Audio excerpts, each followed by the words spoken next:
સોમનાથ વેરાવળના દરિયો ખેડતા ખેડૂત પ્રત્યેક સાગર ખેડૂતોની બોટ ઉપર સદાય માટે ફરશે સંકટ મોચન હનુમાનજીની ધ્વજા।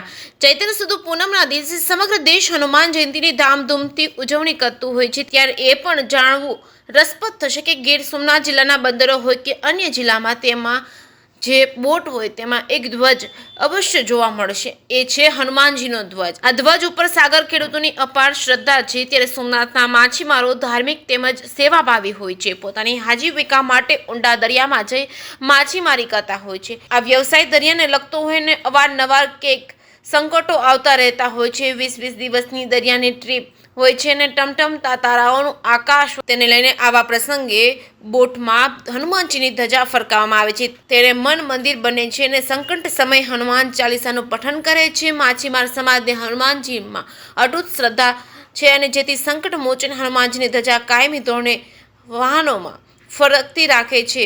જે કેસરી ગુજરાતી સાથે મહેશ વાજા, સોમનાથ।